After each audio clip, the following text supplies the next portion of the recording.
ओम शांति। अनीता दीदी को, उत्तरा दीदी को बहुत बहुत थैंक्स कि हमको याद किया था। इस जनवरी मास में आप सभी के साथ एक मुलाकात करना, रूहानी चिट चैट करने का मौका मिला है। जैसे हम ये परिचय सुन रहे थे ना, ऐसे लग रहा था कि किसी और का परिचय हो रहा है। इस जीवन में तो हमने कुछ विशेष, कुछ ऐसे डिग्री नहीं पाई है, दुनियावी एक्सपीरियंस नहीं है, लेकिन ईश्वर का साथ, ईश्वर का ज्ञान, दादियों के साथ फ्रेंडशिप भी मिली है।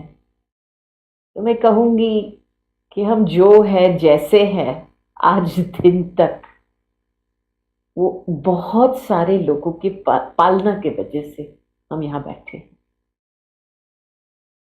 नहीं, कभी कभी मैं सोचती हूँ किस बारे में हम ईगो रख सकते हैं। वास्तविकता में हमने एक्चुअली किया क्या है? हमने खुद अपना जन्म भी नहीं किया है इस दुनिया में, किसी और ने हमको जन्म दिया है इस दुनिया में। तो किस बात का अभिमान रखें? हालांकि देखा जाए कि हमारे पीछे इतने सारे लोग हैं जो जिसके गुड विशेस के आधार से हम यहाँ तक पहुंचे हैं। तो मैं कहूंगी कि दिल में एक बहुत ही गहरा अप्रिशिएशन होना चाहिए कि जिन्होंने मेरे प्रति शुभ भावना रखी है, श्रेष्ठ संकल्प रखा है, होप रखा है, उनकी मैं पात्र बनी हूं आज दिन तक।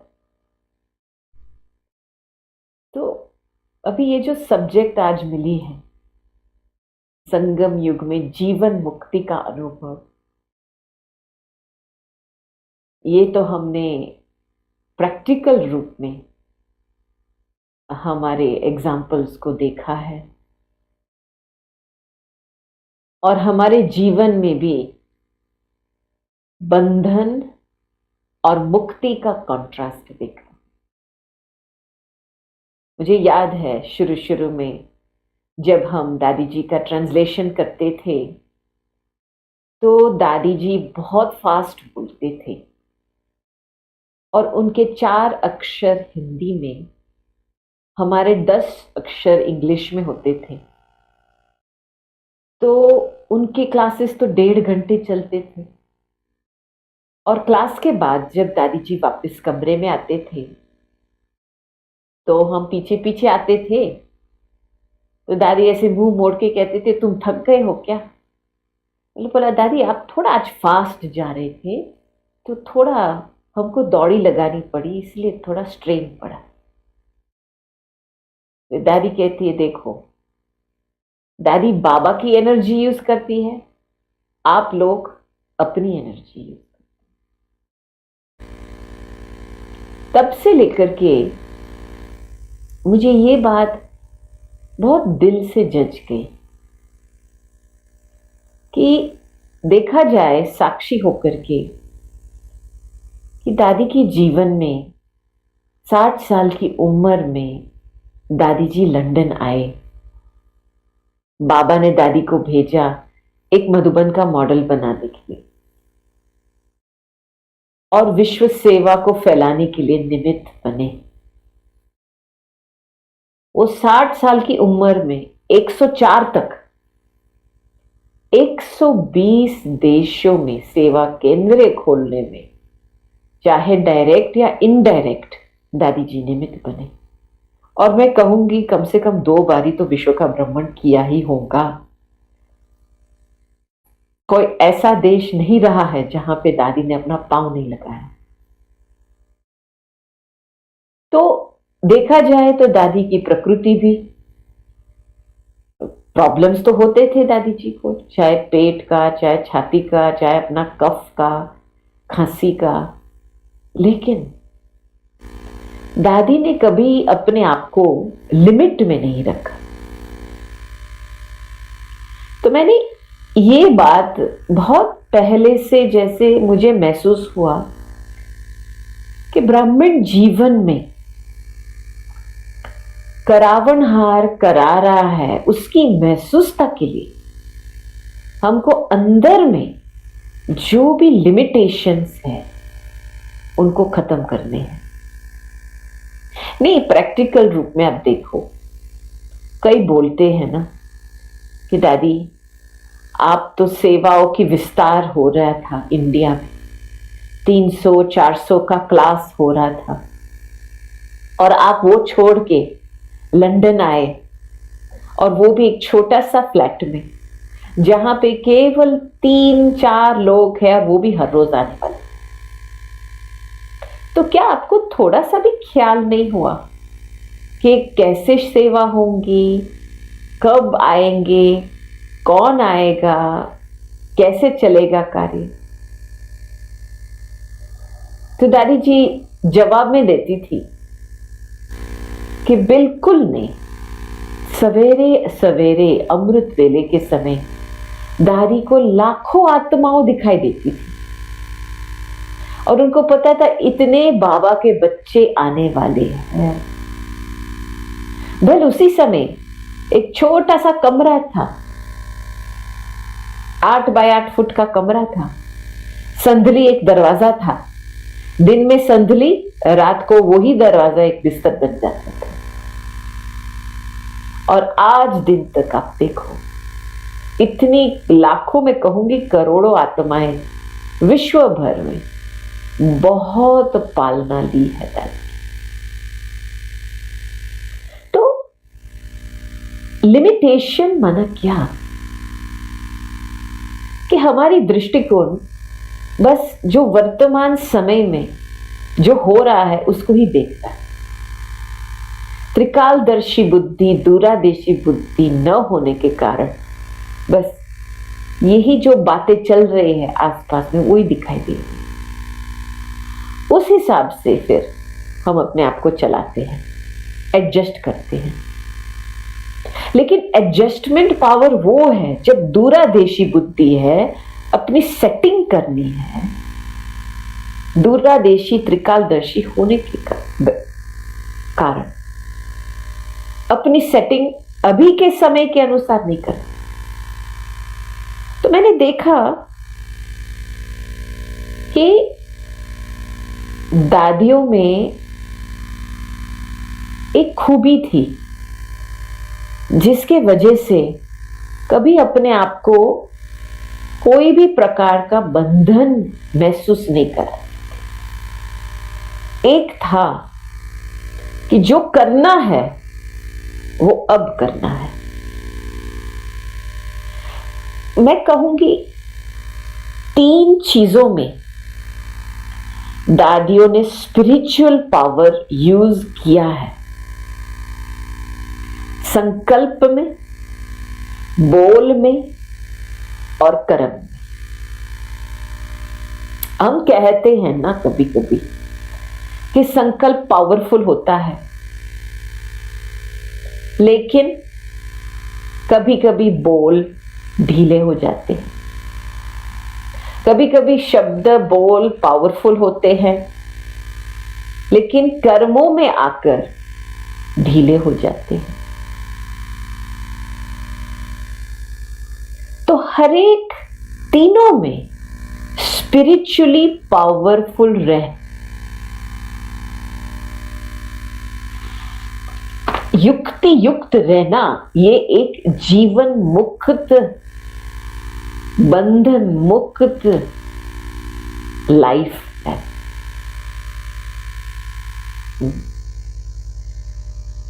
तो हम कहते हैं कि देखो, प्रभाव एक ऐसी चीज होती है, जब प्रभाव बुद्धि पे होती है ना, तो जैसे एक नाव में पानी आ गया, वो फिर नाव हिलता है, हिलता है, फिर डर लगता है कि शायद डूब न जाए। तो प्रभाव की यही निशानी है कि अंदर सूक्ष्म संशय चलेगा, होगा नहीं होगा, मैं राइट कर रही हूं, मैं नहीं कर रही हूं, क्योंकि कुछ प्रभाव का असर है। फिर और बात, जब डर रहता है तो डर के बजाय डर रहता है कि मेरी नाव गिर ना जाए, मुझे कुछ हो ना जाए, मैं नहीं कर सकती हूं। तो सबसे कड़वा बंधन है मन का बंधन, जो उल्टे सुलटे संकल्पों का बंधन, ईर्षा ईर्षा वाले संकल्पों का बंधन, वेस्ट संकल्पों का बंधन, घृणा संकल्पों का बंधन, डर के संकल्पों का बंधन। और वही संकल्प हमको प्रभावित करता है, और उस संकल्प के प्रभाव के कारण हम औरों के संकल्प के प्रभाव में आ जाते हैं। नहीं, हम सोचते हैं कि हम किसी के प्रभाव में आ गए। वास्तविकता में आपने खुद अपने उल्टे संकल्पों के प्रभाव में आ गए। कल क्या हुआ था, एक बहन आई थी हमारे पास, कुमारी थी, सेंटर में रहती थी। कहते थे, बहन जी मुझे बहुत डर है, स्टेज पे जाने का बहुत डर है, भाषण करने का बहुत डर है, सेवाएं तो बहुत करनी, लेकिन मुझे बहुत डर है, शायद मैं कर पाऊंगी नहीं कर पाऊंगी। ऐसे ऐसे वैसे इतने सारे संकल्प रच रही थी, मैं तो सुन करके हैरान हो गई। मैंने बोला, देखो अभी इस गाड़ी को रोको थोड़ा, इतने सारे संकल्प तुम रच रहे हो, ठीक है, अभी तुम खुद ये संकल्प रचते रचते तुमको आंसू आ रहे हैं, डर, तुम तेरे संकल्पों से भी डर गए हो, अभी फिर ज्ञान कैसे छुटकारा मिलेगा? पहले इन संकल्पों का त्याग करो कि ये मेरी प्रॉपर्टी नहीं है, फिर जाकर के बाबा के सामने जो चीज दे दी है, अर्पण करी की हुई है, उसको वापस नहीं लेनी। और फिर दिल में बस मेरा बाबा, मीठा बाबा, प्यारा बाबा, वही स्लोगन लेके हिम्मत से आगे बढ़ो। क्योंकि डर एक ऐसी चीज है जो हमको, क्या कहेंगे, हिम्मत छुड़ा देती है हमारे से। लेकिन डर की यही रेमेडी है कि हिम्मत बच्चे मदद बाप। तो मैंने प्रैक्टिकल में देखा कैसे लोग अपने मन में किस प्रकार के संकल्प रचते हैं, जिस वजह से खुद वो ही अपने संकल्पों के वश हो जाते हैं, और फिर संबंध में किसी और का प्रेशर लगता है। लेकिन किसी और ने दबाव नहीं लगाया है, आपने अपने सोच विचार के वश में आकर के खुद के ऊपर दबाव लगाया। अभी क्या होता है इसमें, ये देखो इसके पीछे, कि जो अपने संकल्पों में बिजी रहते हैं, ऐसे वश होकर के, समझो डर वाले संकल्प या वेस्ट संकल्प, उसमें सारा दिन बिजी रहते हैं, वो सोच चलता रहता है, सोच चलता रहता है। और जैसे बस आसमान महल बनाते हैं हवा में, और वो ही संकल्प से बना के तोड़ते हैं, जैसे भक्ति मार्ग में होता है ना, देवताओं की मूर्ति बना करके फिर डुबो देते हैं। तो सारा टाइम जो जिसके साथ घृणा है, ईर्ष्या है, बहुत सारे संकल्प चलेंगे, इतना सारा महल बनाएंगे, फिर इसको तोड़ेंगे, फिर और दूसरा बनाएंगे, सारा दिन इसमें ही बिजी रहते। और फिर क्या होता है, थोड़े समय के बाद उनको रियलाइज होता है जो मैं कर रही हूं गलत है, कि मुझे ऐसे नहीं सोचना चाहिए किसी के प्रति, मेरी मिस्टेक है। लेकिन अभिमानवश अपनी मिस्टेक को छिपाने के लिए दूसरे को दोषी बनाते हैं। नहीं, बाहर रूप से किसी के प्रति बोलेंगे, किसी के प्रति क्रिटिसाइज करेंगे, ऐसी है वैसी है वैसी है। समझो, जब कोई कुछ ऐसा बोलने लगता है ना, कुछ दाल में काला है, माना कुछ छिपा रहा है। जो साफ दिल सच्चा दिल वाला होता है ना, कभी ऐसा धंधा नहीं करता है, जरूरत ही है नहीं।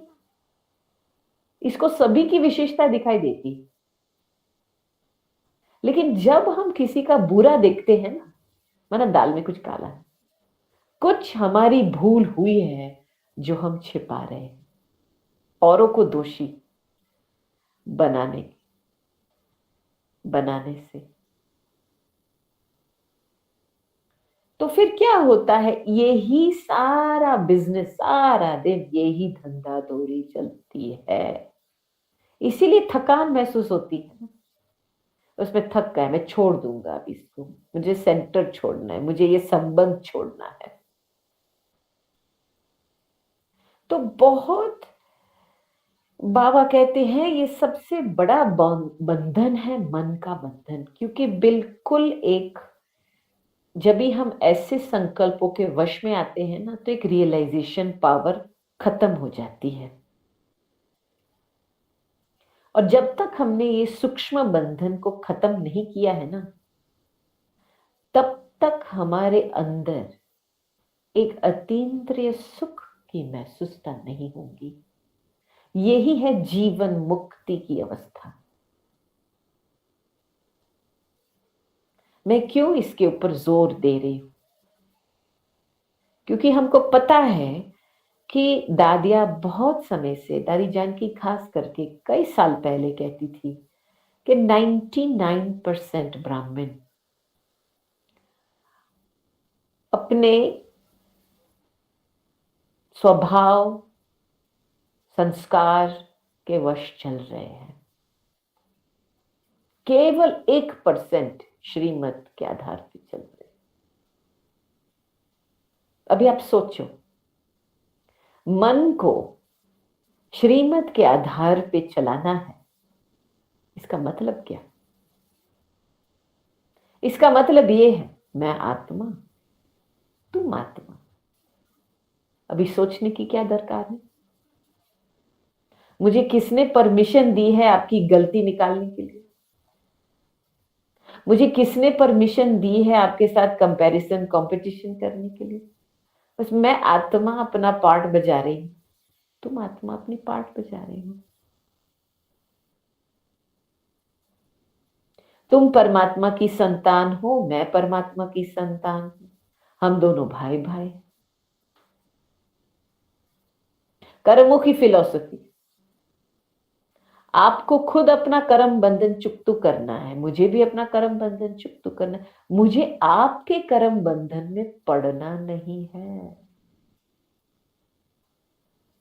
नहीं, कभी कभी क्या होता है, ये तो मैंने दादी से बहुत सीखा है, कैसे पालना देनी है और कर्म बंधन से छूटना है।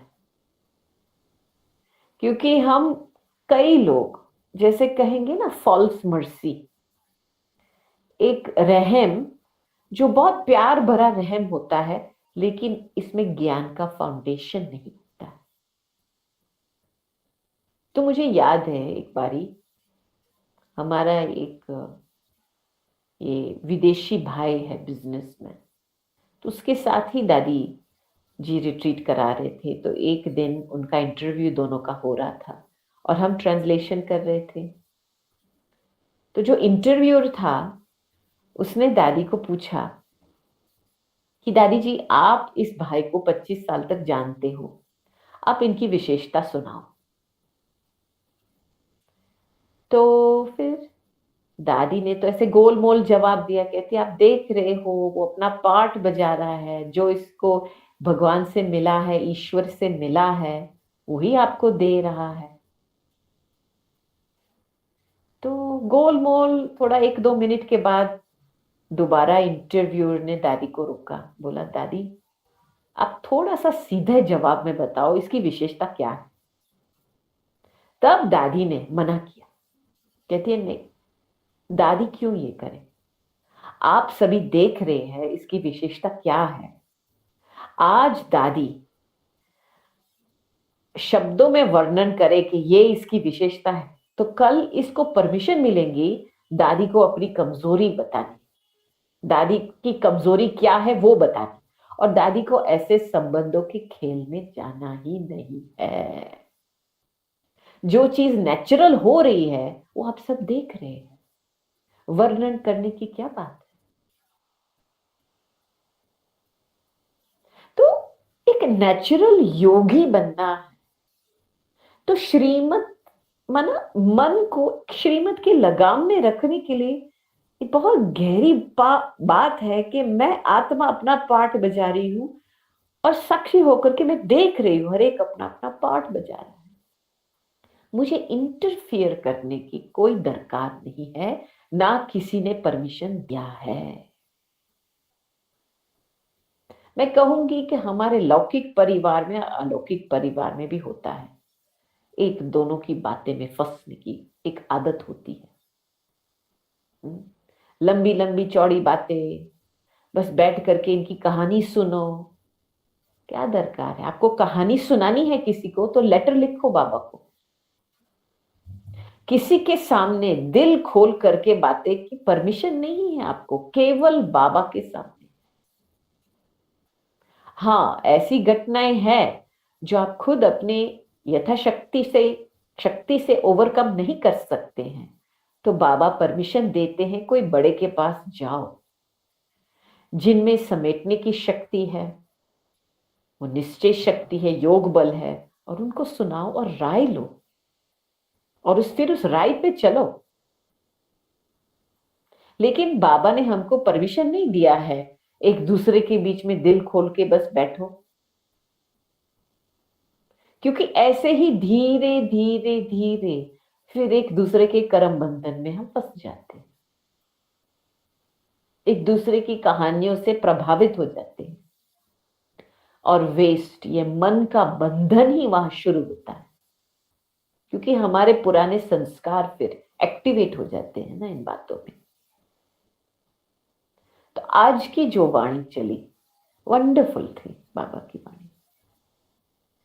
दादी जब ऐसी वाणी होती थी बाबा की तो गले लगा कर बैठती थी, कम से कम दिन में 5-6 बारी तो पढ़ती ही थी। तो एक बहुत ही मैं कहूंगी गहरा चेकिंग चाहिए। अभी जस्ट 1 मिनट के लिए अशरीरी बन जाओ।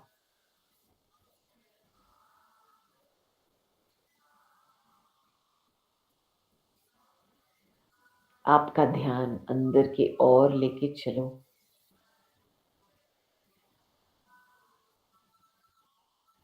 और अपने आप को साक्षी की सीट पे बिठा दो।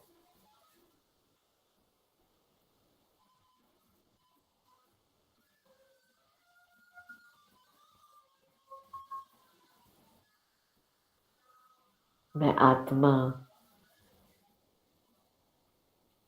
इस देही से न्यारी,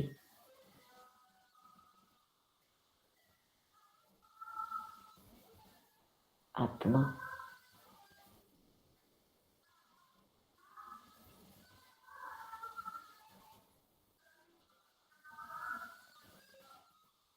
अपने आप को एक चैतन्य लाइट शक्ति महसूस करो, बिल्कुल डिटैच हो जाओ।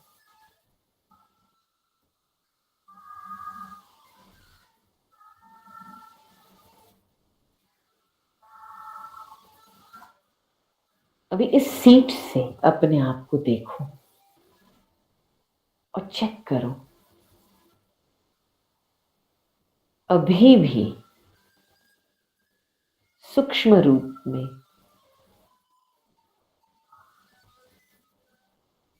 ये मन कौन सा बंधन महसूस करता है?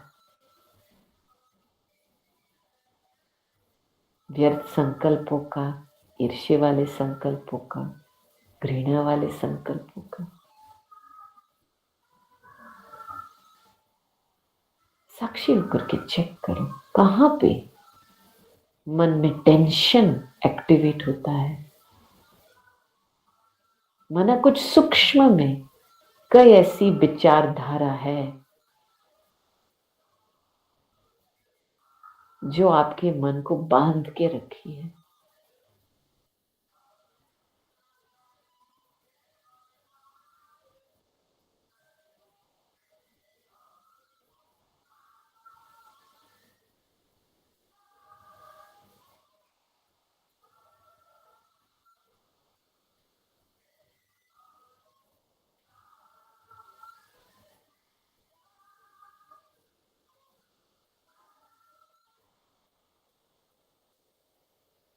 देखो, ये ऐसे जो बीच बीच में ऐसा अभ्यास करते हैं ना, तो खुद को देखना, खुद को रियलाइजेशन कराना, इसकी शक्ति बढ़ती है। और दादियों ने ये बहुत किया है।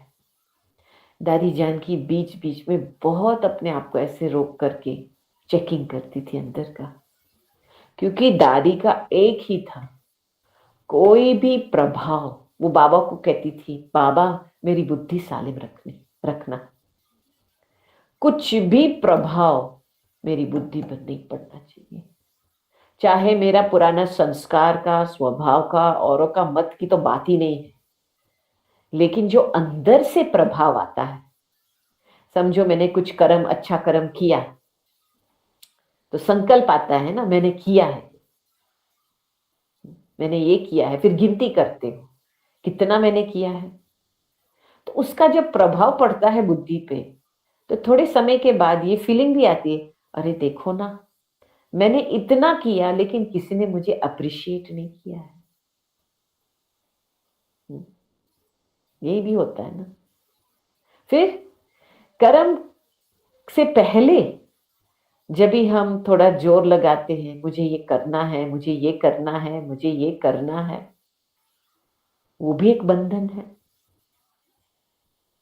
जो करना है तो क्लियर है, कर लो, लेकिन ये एक्स्ट्रा संकल्प नहीं चलाओ। तो मैं कहूंगी दादी ने अपने मन को अमन बना दिया था, क्योंकि दादी ने दो संकल्प से अपने आप को दूर रखा है। मुझे कुछ करना है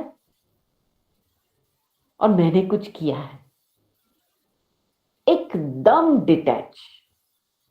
जैसे कर्म करते एकदम न्यारी हो जाती थी, जैसे कुछ हुआ ही नहीं है। और कर्म करने से पहले 1 मिनट साइलेंस जरूर करती थी। खास करके हम नोट करते थे, जब दादी जी किसको मिलते थे तो कभी ऐसे बातें शुरू नहीं करती थी, कम से कम आधा मिनट 1 मिनट तो दृष्टि देती थी। तो उसी दृष्टि देने में खुद को अशरीरी बना देती थी और दूसरे को भी वो मुक्ति की अनुभव कराती थी। क्योंकि मुक्ति, हमको मास्टर मुक्ति दाता बनना है, मास्टर जीवन मुक्ति दाता बनना है। अभी हम ही मुक्त नहीं है तो औरों को कैसे मुक्त बनाएंगे? तो मास्टर मुक्ति जीवन मुक्ति दाता बनने का आधार ही एक ही प्रैक्टिस है, एक ही विधि है। देह के न्यारे बनो 1 सेकंड में। इसकी बहुत जबरदस्त अटेंशन चाहिए। जितना हम इसके ऊपर अभ्यास करेंगे, अटेंशन देंगे देह से न्यारे रहने का, उतना तक जो पुराने स्वभाव संस्कार के विचारधारा है वो हमारे मन को घेराव नहीं कर सकती, क्योंकि मन अमन रहता है, न्यूट्रल रहता है। तो ज्यादातर तो हमने यही देखा दादियों में, दादी जानकी की प्रैक्टिसेस में, कि दादी जानकी अपने आप को उपराम रखती थी और विदेही का बहुत जबरदस्त अभ्यास था दादी का। तो ये एक प्रैक्टिकल रूप में हर एक को, क्योंकि क्या है, बाबा तो सभी को वर्षा देता है, लेकिन हम नंबर वाइज होते हैं लेने में। और यही एक अभ्यास है जिसका जो फाउंडेशन बनता है फुल वर्षा लेने के लिए।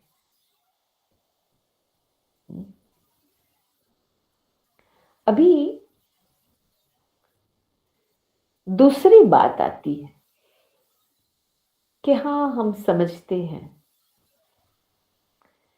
कि जो महपन होता है वो हमको बॉडी कॉन्शियसनेस में लेके आता है। कोई भी प्रकार का महपन नहीं। देखो, इतना बड़ा बाबा है, बाबा आकर के सभी आत्माओं को सद्गति देता है, सभी आत्माओं को उठाता है। इतना सब कुछ देते भी आत्माएं क्या करती है, बाबा की गिलानी करते हैं।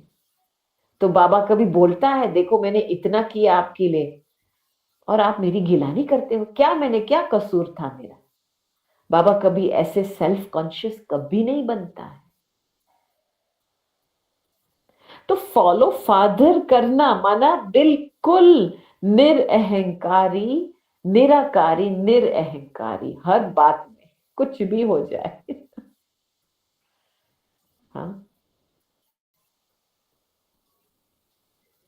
क्योंकि हमारा है क्या, हमने अच्छा काम किया, फेंक दो सागर में, उसको पकड़ने की क्या दरकार है।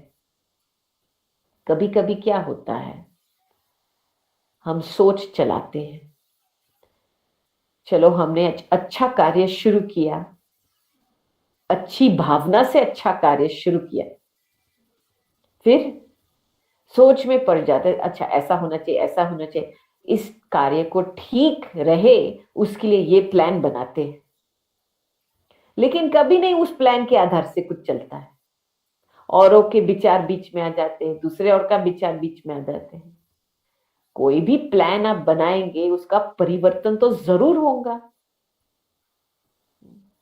तो हम वो प्लान पकड़ के बैठते हैं, फिर डिसअपॉइंट हो जाते हैं, निराश हो जाते हैं कि जो मैंने सोचा था वो ऐसा हुआ नहीं। ये भी सूक्ष्म देह भान है।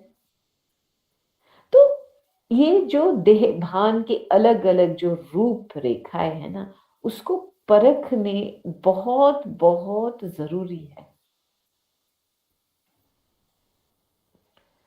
हम देखते थे दादी में कि दादी बहुत अंदर से, जब तक बाबा के साथ कनेक्शन न हो तब तक बोलती नहीं थी। कई बारी शुरू शुरू में जब भाई बहने आते थे, तो आप सोचो, वहां पे विदेश में लंदन सेवाओं की स्थापना में बाबा ने बहुत लोगों की बुद्धि टच की। कई लोगों ने अपने जो इनहेरिटेंस मनी होता है वो दे दिया सेंटर बनाने में, किसी ने घर बेचा। तो जब वो व्यक्ति आते थे दादी के सामने तो दादी तुरंत डायरेक्शन देती थी। लेकिन कभी कभी ऐसे व्यक्ति आते थे दादी के सामने जो दादी कुछ बोलती नहीं थी, वो जवाब भी नहीं था दादी के पास। तो एक बार ही क्या हुआ, दादी ने गुलजार दादी को पूछा, दादी ऐसे सिचुएशंस में तो मुझे सलूशन में दे पाती हूँ, लेकिन कई ऐसे लोग होते हैं, ऐसे ऐसे सलूशन, ऐसे ऐसे सिचुएशन है, लेकिन मैं सलूशन नहीं दे पा रही, तो मैं क्या करूं? तो गुलजार दादी ने बहुत स्वीट मीठी बात बताई कि दादी, आपका सुनना ही एक समाधान है उनके लिए। उनके जो भी कर्म बंधन है अभी तक उससे रियलाइज नहीं हुआ है, इसलिए आप जो सुन रहे हो ना वो ही सलूशन है। कुछ करने की दरकार नहीं है। ऐसे नहीं कि हर एक को आपको सलूशन देना। तब मैंने दादी में बहुत परिवर्तन देखा। और जब दादी जी क्लास कराते थे ना, तो इतना डीप साइलेंस में चले जाते थे, फिर दृष्टि देती थी। कभी कभी तो 5 मिनट सॉन्ग पूरा हो गया, गीत भी पूरा हुआ, फिर 2 minute, 4 minute, 5 minute, 6 minute, 10 minute लगता था। लेकिन जब तक ऊपर से कुछ प्रेरणा ना मिले तब तक दादी ये मुंह नहीं खोलती थी। ये दादी का बहुत गहरा अभ्यास था। बीच बीच में कोई भी व्यक्ति सामने आए, बाबा के पास, बाबा से क्या टचिंग आती थी, फिर उस अनुसार बोलती थी। ऐसे नहीं कि अपने सोच विचार करे, देखो इतने सारे लोग मेरे सामने हैं, उनको कुछ माल देना है, उनको कुछ बहलाना है, ऐसा नहीं सोचती थी। ये हद वाले संकल्प है। बाबा को क्या कराना है, करण करावनहार कौन है,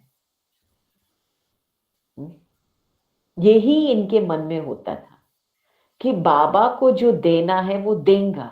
दादी को बस अपनी बुद्धि की लाइन क्लियर रखनी है, बिल्कुल क्लियर रखनी है।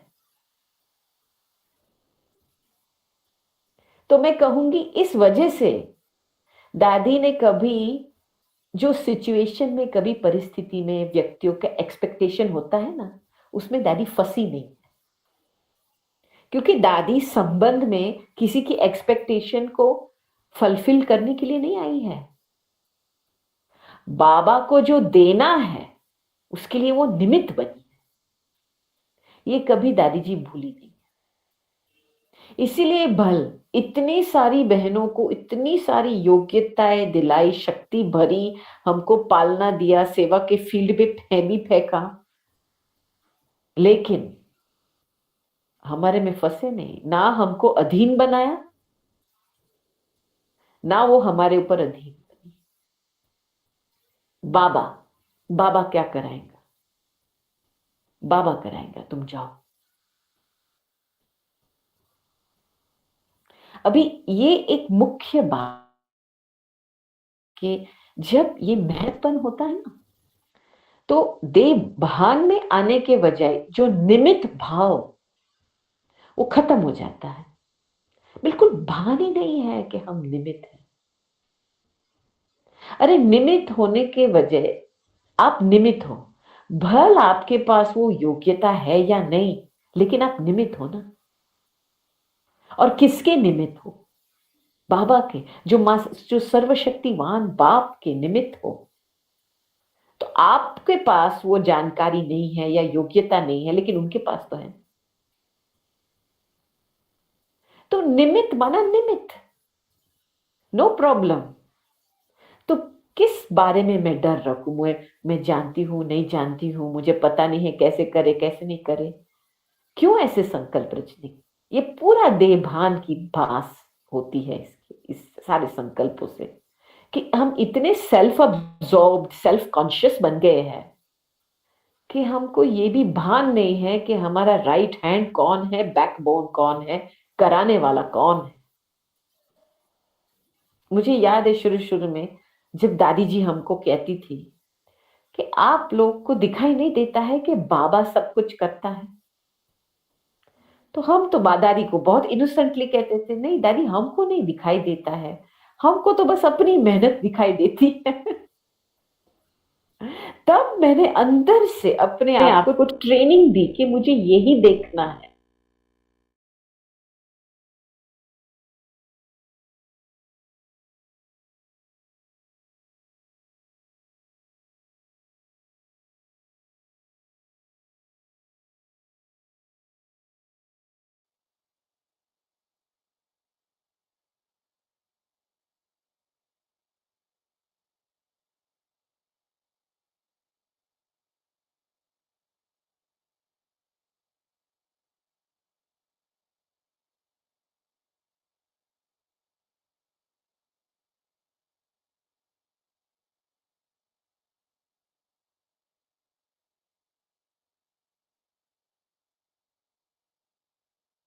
के ऊपर फोकस होती है और मन एकदम रिलैक्स हो जाता है और इतना अच्छा लगता है।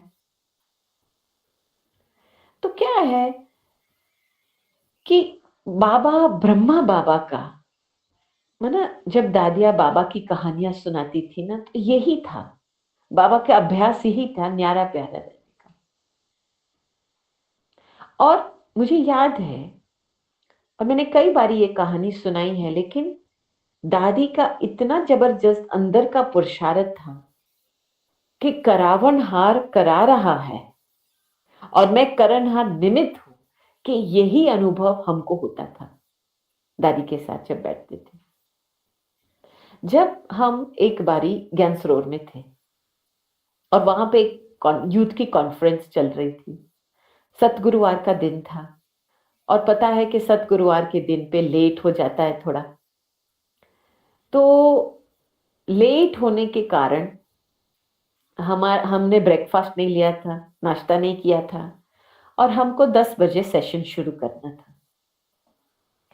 हम कोई गेस्ट को मिलने के लिए गए थे विष्णुपुरी, फिर वापस आ रहे थे, और जैसे वापस आ रहे थे, दादी जी कॉटेज से आ रहे थे, क्योंकि उन का नाश्ते का टाइम 9:45, 10 में 10 होता है। तो मैंने दूर से देखा कि दादी आ रहे हैं, लेकिन वहां से ही मुझे पास करना था। तो दादी ने फिर बुलाया, इधर आओ। मैं गई दादी के पास। दादी ने बोला, दृष्टि देख करके, कहाँ जा रही हूं तुम? मैं बोला, दादी अभी एक कॉन्फ्रेंस शुरू हो रहा है 10 बजे, मुझे शुरू करना है वो सेशन। अच्छा, नाश्ता किया? मैं चुप हो गई, मैं कुछ नहीं बोली। दादी मुझे सेशन शुरू करना है, नाश्ता किया? मैंने कुछ नहीं बोला। फिर उस समय दादी बिल्कुल साइलेंट, शांत हो गई, मेरा हाथ पकड़ के मुझे पैदल करके, मुझे हाथ लेकर के, हाथ में हाथ मिला करके मुझे डाइनिंग रूम 5 में लेके गए। वहां पे दादी का डाइनिंग टेबल सेट था नाश्ते का। बिल्कुल साइलेंस में दादी बैठ गए, इशारा दिया भाइयों को, इसको पहले खिलाओ। तो मेरे अंदर तो वो संकल्प चल रहे थे, मुझे जाना है 10 मिनट में, वो पहुंचना है, अभी मैं नाश्ता करूंगी। लेकिन दादी जी के पास बैठे तो मैं कुछ नहीं बोली। और जैसे भाइयों ने नाश्ता पिरोसा और रखा प्लेट पे, और मैंने पहला जैसे मुख में डाला, पहली गिट्टी मुख में डाली, तुरंत उस समय मुझे ऐसे लगा कि जैसे अव्यक्त ब्रह्मा फरिश्ता के बाहे मेरे स्थूल बाहे में आकर के मुझे खिला रही।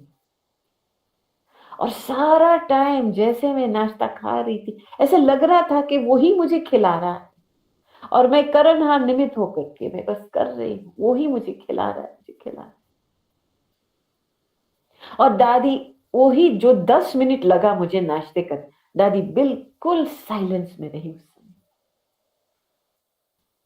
तो कहने का भाव क्या है कि सेवा का फाउंडेशन है क्या, जीवन मुक्त स्थिति है क्या, कि करण करावनहार बाबा की महसूसता हर कर्म में, अपनी जीवन में, तब फ्रीडम महसूस होते हैं ना, और उसके साथ एक सुख महसूस होता है, अतीन्द्रिय सुख महसूस होता है। और जितना हम उस, कहूंगी, कॉन्शियसनेस में कर्म करेंगे ना, तो जो भी लोग हमारे पास आएंगे, उनको भी ऑटोमेटिकली वो भावना पहुंचेंगी, उनको भी वो अनुभव होगा। ये दादी का फाउंडेशन अभ्यास था। मैं आपको बताऊं, जब भी दादी दादी जी जी लोगों को मिलते थे ना, तो बीच बीच में जब थोड़ा सा 2 मिनट का ब्रेक होता था, तो संतरा मंगाती थी। और उस समय कभी कभी तो हम छिलके देते थे दादी को, कभी कभी वो मना करती थी, वो खुद छिलका उतारती थी। तो हम देखते थे कि उसमें वो क्या करती थी, यही बात प्रैक्टिस करती थी। करावनहार करा रहा है, मैं करणहार निमित्त हूं। करावनहार करा रहा है, मैं करणहार। इतना पक्का फाउंडेशन दादी ने कर लिया था इसका, कि देखो हमको उस 10 मिनट में इतना गहरा अनुभव हुआ। अभी हम चाहते हैं कि आप भी वो अनुभव करें। हमने रिक्वेस्ट किया था अनीता दीदी को कि सभी के पास ऐसे 3 किशमिश होने चाहिए। देखो मेरे पास 3 किशमिश है ना, हाँ? दिखाई देते हैं 3 किशमिश? तो सभी के पास 3 है ना? ठीक है। अभी हम 3 एक साथ नहीं खाएंगे, ठीक है? हम थोड़ा, मैं आपको एक एक्सपेरिमेंट कराती। अभी अभी अपने मन को, जो पिछले वीक में जो भी हुआ है, अपने मन को वहां लेके जाओ। लास्ट वीक आप कहां गए, क्या किया, किससे मिले? अभी मन को वहां दौड़ाओ पहले। आप कहीं गए थे, कोई शहर पे गए थे, लौकिक के पास गए थे, बिजनेस में गए थे, क्या किया आपने? थोड़ा लास्ट वीक का जो भी मेमोरीज है उसको आगे बढ़ाओ, को मन में दौड़ाओ। और जैसे आप वो मन में दौड़ाते हैं ना, तो पहली किशमिश खा लो, सोच के कि आपने लास्ट वीक क्या किया था, किससे मिले, क्या हुआ, कहाँ गए, कौन सी सेवा हुई, वो सोच के पहली किशमिश खा लो।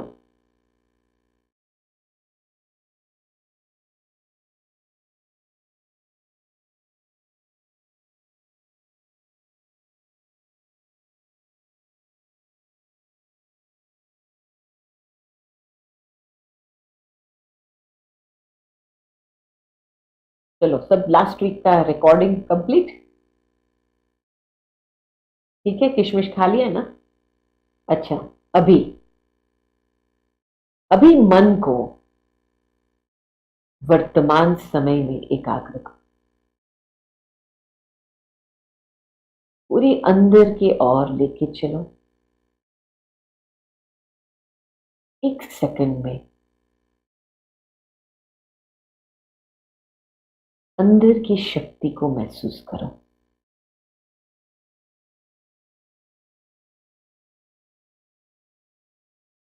मैं कौन हूं?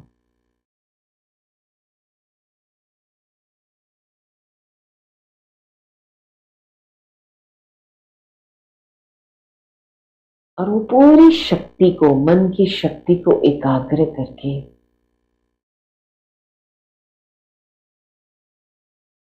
भ्रुकुटी के बीच में जो सिंहासन है आत्मा का, वहां बैठ जाओ।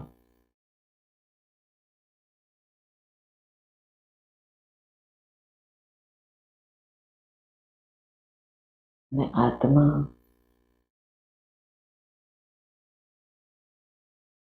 इस देह से न्यारी,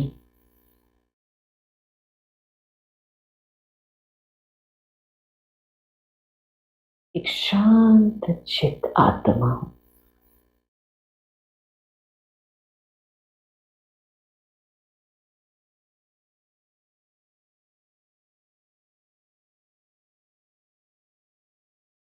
कर्मेंद्रियों की मालिक हूं।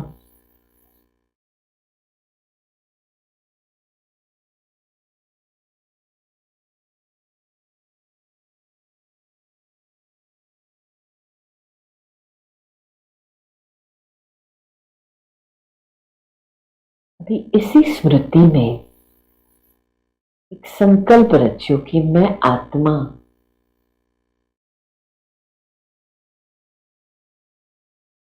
का रावणहार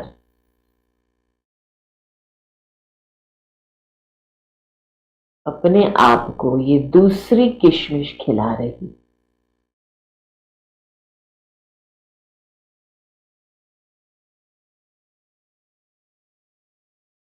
मैं आत्मा अपनी चॉइस से अपने आप को ये दूसरी किशमिश खिला रही।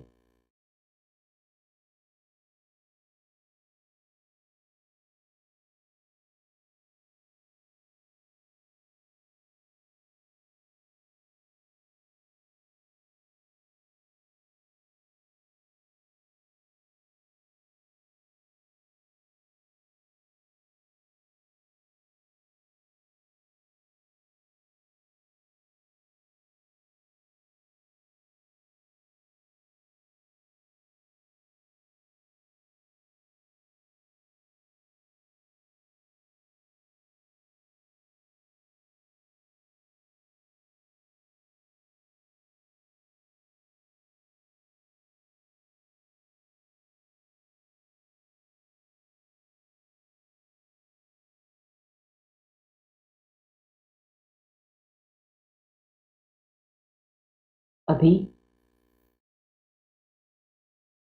1 सेकंड में सूक्ष्म वर्तन में पहुंच जाओ।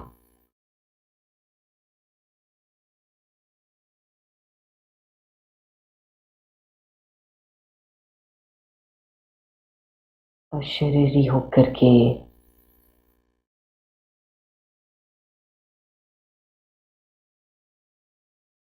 एक लाइट का वस्त्र को धारण करो। चलो सूक्ष्म वतन में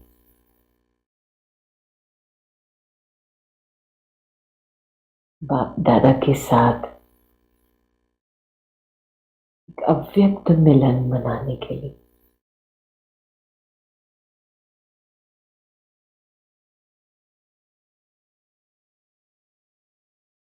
बाबा आपके सामने है। बाहें खोल करके बाबा बोलते हैं, आओ बच्चे, आओ बच्ची, आओ।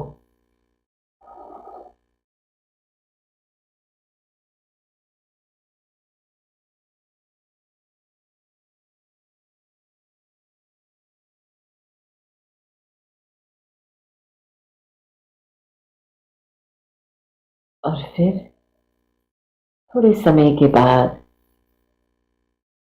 ऐसे लगता है कि बाबा की बाहें मेरे बाहें में आकर के मुझे ये तीसरा किशमिश खिला रही है।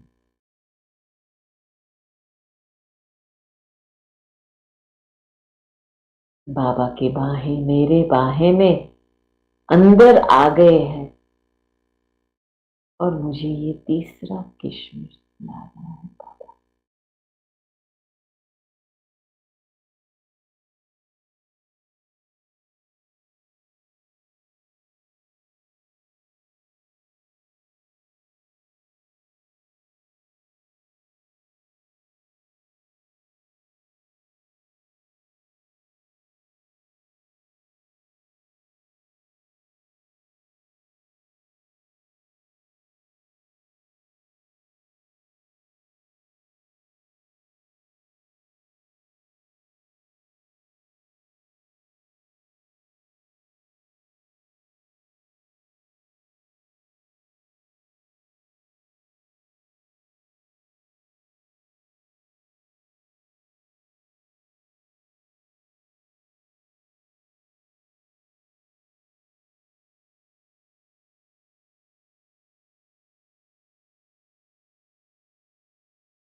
अभी इसी स्मृति में रह करके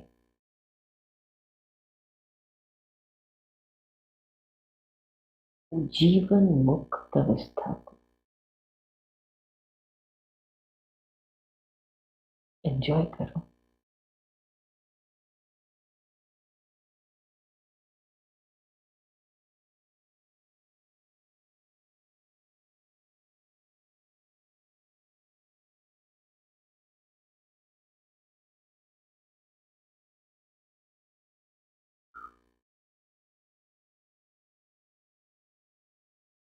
ओम शांति।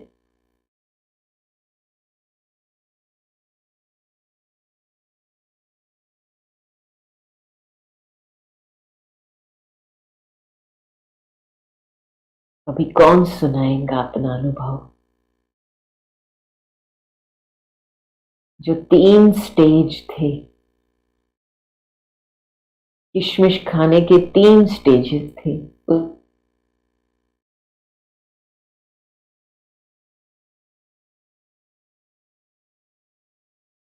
हाथ खड़ा करो जिसने भी सुना।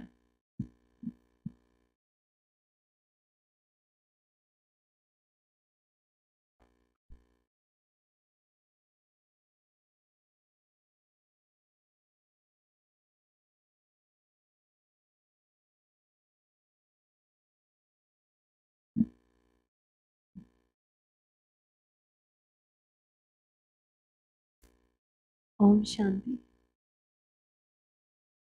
जब मैंने पहला किशमिश अपने मुंह में डाला, जैसा कि दीदी ने डायरेक्शंस दी थी कि पिछले हफ्ते जो कुछ भी हुआ तो उसके बारे में सोचते हुए उन मन में वो विचार चलते हुए खाना। तो बहुत तेज़ स्पीड से मैंने खाया, जैसे हम बहुत हरी में हूँ मैं जैसे, तो एकदम से खा लिया, चबा लिया और कुछ खास महसूस नहीं हुआ।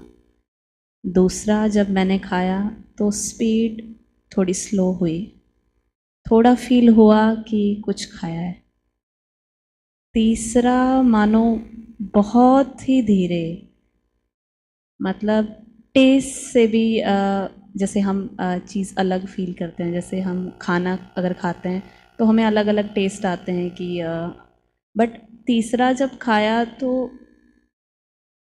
मेरा ये अनुभव रहा कि स्पीड एकदम स्लो, और जैसे कि मतलब मेरा उसमें कोई रोल ही नहीं है खाने में, मतलब मैं इसको शब्दों में बयान नहीं कर पा रही हूँ, लेकिन मानो उसमें मेरा कोई रोल ही नहीं था, उसको खाने में, उसको मुंह में डालने में, उसको चबाने में। बस वो हो गया और बहुत एकदम स्लोली हुआ और बहुत अच्छा लगा। Thank you.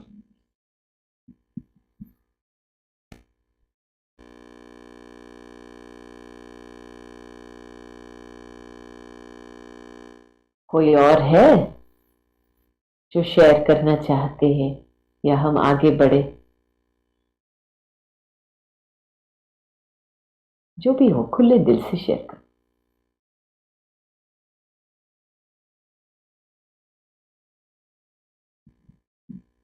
ओम शांति जी। मैंने जैसे दीदी की डायरेक्शन पर जब फर्स्ट किशमिश खाया, अपना पुराना वीक की वो लेके आई मेमोरीज। क्राउडेड था जैसे ना, मतलब देखते सुनते हुए जैसे किशमिश खाया, तो जैसे आत्मा बाकी काम करती है थोड़ा सा स्लो, उस तरीके से खाया मैंने उसको। और जब सेकंड वाला मैंने खाया तो आत्मा काफ़ी लाइट फील कर रही थी अपने आप को, और जैसे मैं किसी क्राउड में से निकल कर किसी उसमें आई हूँ, एलिवेशन जैसे कह सकते हैं, तो उस तरीके से मुझे फीलिंग्स आ रही थी कि मैं खा रही हूँ।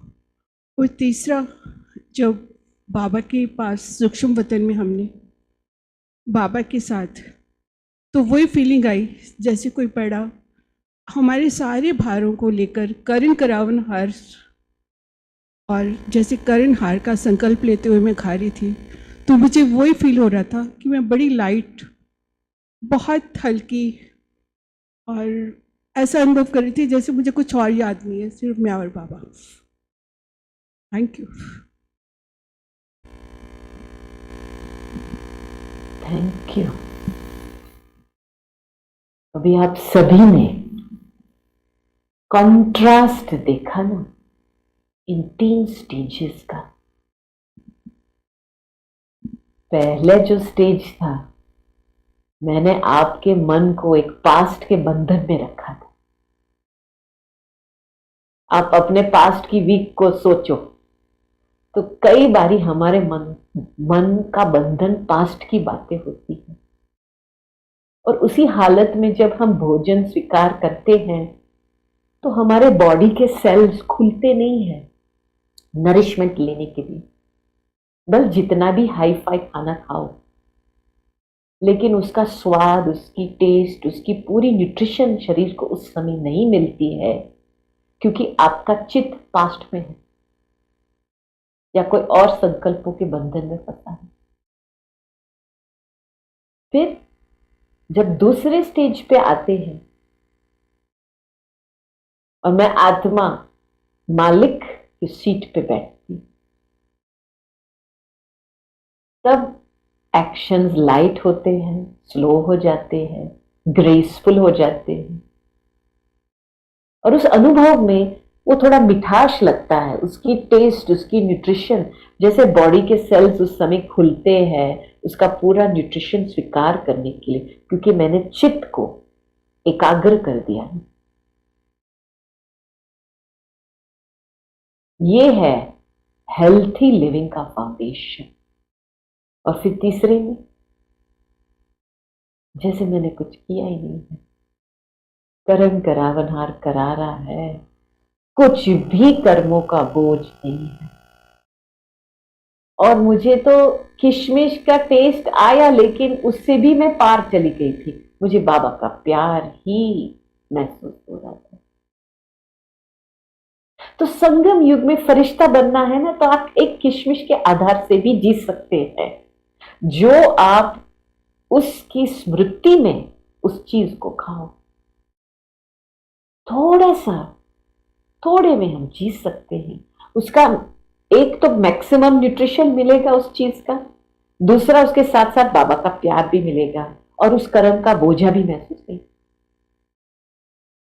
बाबा क्यों इतना जोर देते हैं कि बच्चे भोजन जब स्वीकार करते हो तो उसी समय बाबा को याद करो। लेकिन बाबा की याद स्थायी रहने के लिए दूसरा स्टेप बहुत जरूरी है। क्या होता है कि हमारा मन पहले स्टेज में होता है, कोई बंधन में बस सोचता है, क्राउडेड महसूस होता है, अंदर बहुत सारी बातें होती है, फिर वहां से हम जल्दी बाबा के पास जंप करना चाहते, नहीं हो पाता। जब तक बीच में मैंने अपनी शक्ति को एकाग्र नहीं किया है, मैंने खुद अपने आप को सीट पे नहीं बिठाया है, तब तक हम सूक्ष्म नहीं हो सकते। तो इसका अभ्यास मैं चाहूंगी कि जो अभी बाकी के दिन बचे हैं जनवरी मास में, आप जरूर इस अभ्यास पर अटेंशन देंगे। हर कर्म में हमने खाने की चीज पे क्यों ध्यान दिया, क्योंकि ज्यादातर हमारी पालना इन चीजों से होती है। और आप देखेंगे, आप ऐसे ब्रह्मा भोजन खाएंगे इस स्मृति में कि करण करावनहार खिला रहा है, तो अंदर से इतनी सुकून महसूस होगा एक सेकंड में। यही है जीवन मुक्ति की अवस्था। और बाबा यही चाहते हैं हमारे से कि बच्चे, मैं बैठा हूं ना, मैं सारा बोझ उठाने के लिए मैं बैठा हूं ना, तुम बस मेरे पास आ जाओ, लव में लीन रहो। तो आज आप सभी ने ये प्रैक्टिकल महसूस किया है कि अभी संगम युग बिताना है तो कैसे बिताना। तो इन 3 स्टेजेस में जो बीच वाला स्टेप है वो बहुत इंपॉर्टेंट है। अपनी आप की चेकिंग करो, देखते रहो कि मेरी बुद्धि कहां पे फंस जाती, कहां भाग रही, उसको वापस लाओ, वो चित्त को वापस ला करके एकाग्र कर दो। फिर उस समय सूक्ष्म हो तो बाबा के पास जाओ, बाबा के सामने बैठो, बात को अर्पण करो, फिर देखो टचिंग क्या है।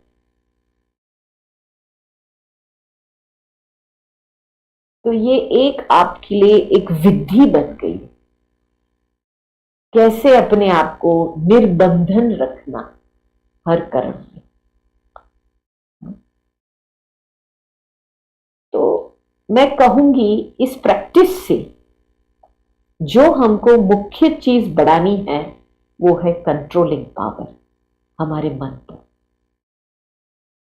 आप जितना इसका अभ्यास करेंगे ना, और खास करके भोजन स्वीकार करने के समय, उतना ही आपकी कंट्रोलिंग पावर बढ़ती जाएगी।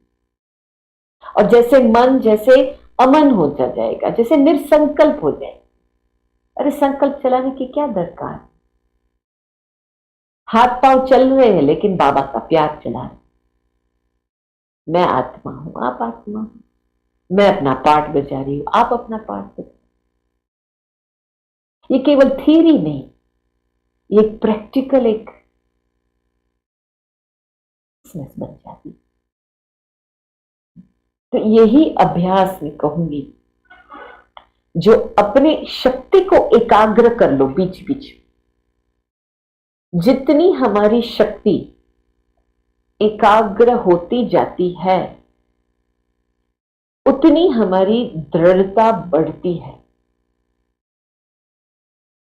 नहीं, बाबा कभी कभी हमको कहते हैं ना कि बच्चे अपने पुरुषार्थ को तीव्र बनाना है तो दृढ़ संकल्प रखो। लेकिन दृढ़ संकल्प तब बनती है जब एकाग्रता की शक्ति बढ़ती। तो कर्म करते हुए जब मैं खुद अपनी शक्ति को, अपनी चित्त को वापस ले आती हूं अंदर, एकाग्र करके फिर बाबा के साथ कुछ कार्य करती हूं, तब वो जो दृढ़ संकल्प रहता है उसकी सफलता मिलती। और हम वो कर्म के असर से बच जाते हैं।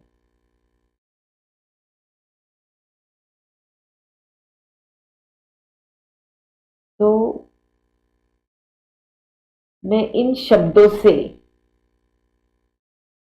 अभी थोड़ा यहां समाप्त करती हूं, लेकिन ये एक अभ्यास की बात है, अटेंशन की बात है। और मीठे मीठे भाई बहने, अभी जितना समय बचा है हमको अतीन्द्रिय सुख में बाबा के साथ झूलना है। अभी इतना बड़ा वर्षा मिल रहा है 21 जन्मों के लिए, मैं कहूंगी पौना कल्प के लिए हमको कितना बड़ा भारी प्रारब्ध मिल रही है। अभी एंजॉय करने का टाइम है बाबा की कंपनी। रावण की दुनिया की बातों का अंत नहीं है, और हम जितने भी इन बातों में अपने मन को दौड़ाएंगे उतना हम अपने आप को बंधन में फंसा रहे हैं। फिर हम किसी के अधीन बन जाते हैं। बस इसके, ये बहन मुझे मदद करेगा, ये भाई मुझे मदद करेगा, ये परिवार, बस जैसे कोई लकड़ी जैसे चलेगा ना, ऐसे हम चलते हैं। लेकिन निराधार स्वतंत्र जीवन, फ्री माइंड, अंदर की फ्रीडम, अंदर की खुशी। तो अभी समाप्ति में हम चाहेंगे थोड़ा 5 मिनट का योग का अभ्यास करें, ठीक है? और इसमें हम खास करके जो दादी जी ने हमको 5 स्टेप बताए हैं उपराम होने की, उसका हम थोड़ा कमेंट्री कराएंगे। तो आप जहां पे भी बैठे हो, आप थोड़ा अलर्ट होकर के बैठो।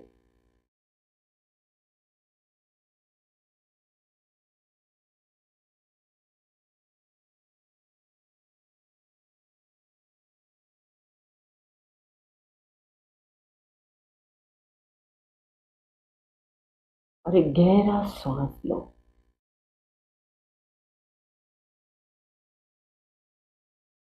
अपने मसल्स को थोड़ा ढीला छोड़ दो, रिलैक्स करो पूरी बॉडी को। 2-3 ऐसे गहरे श्वास लो, और श्वास लेते लेते अपना पूरा ध्यान बाहर से अंदर की ओर लेके चलो।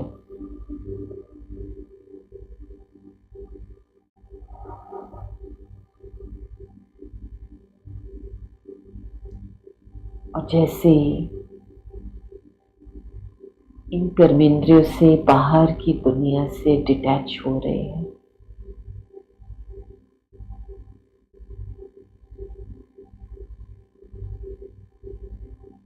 बाहर के नज़ारे से हम अंदर जा रहे हैं और अपने कर्मेंद्रियों से भी डिटैच हो रहे हैं।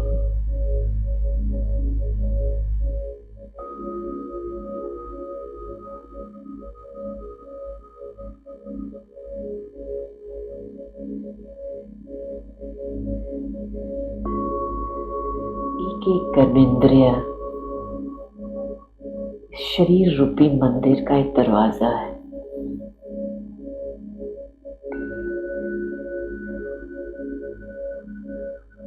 एक एक दरवाजे को बंद करो।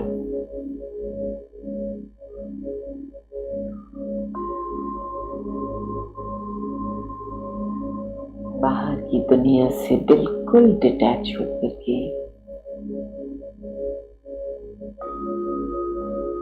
इस मंदिर के बीच में एक चैतन्य शक्ति बैठी है।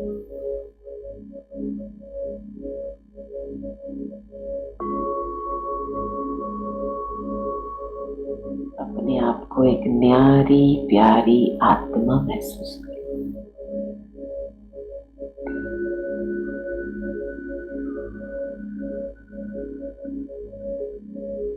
देह से डिटैच होकर के मैं आत्मा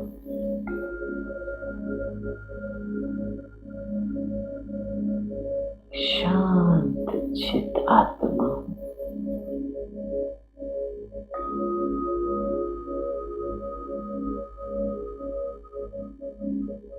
देह से न्यारी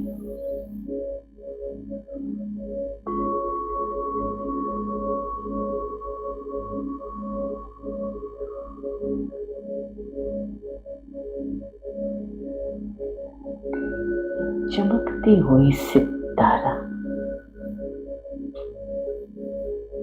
चैतन्य शक्ति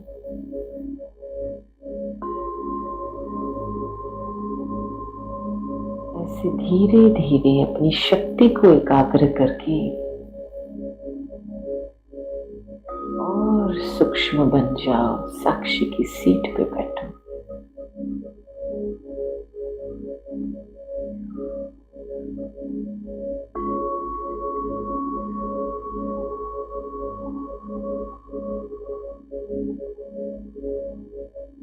मैं आत्मा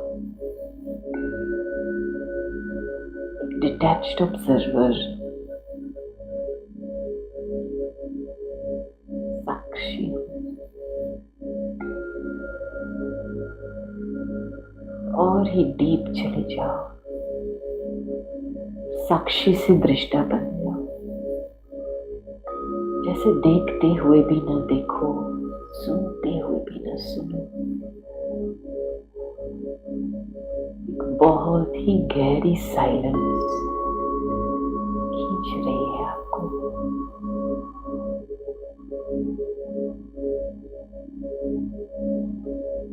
जैसे ये दुनिया, पुरानी दुनिया बहुत दूर है।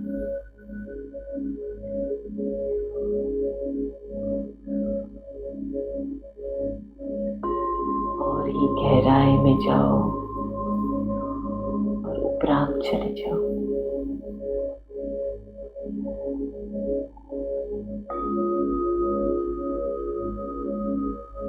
आत्मा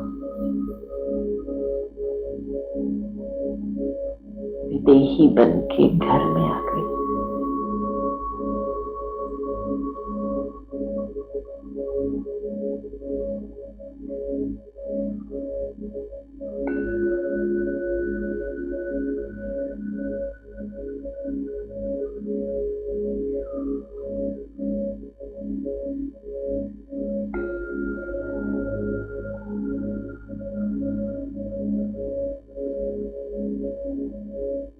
विदेही आत्मा परमात्मा की संतान।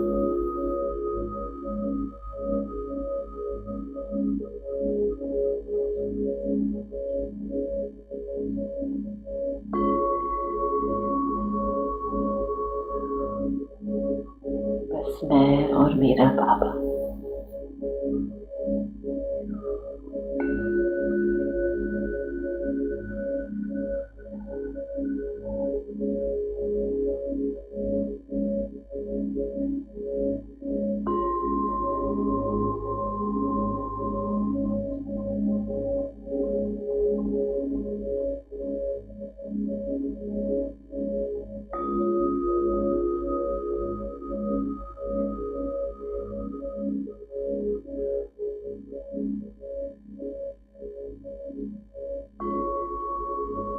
साइलेंस में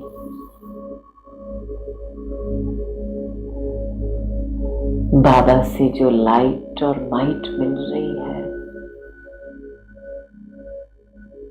आकाश के रूप में चारों ओर तक फैल रही है।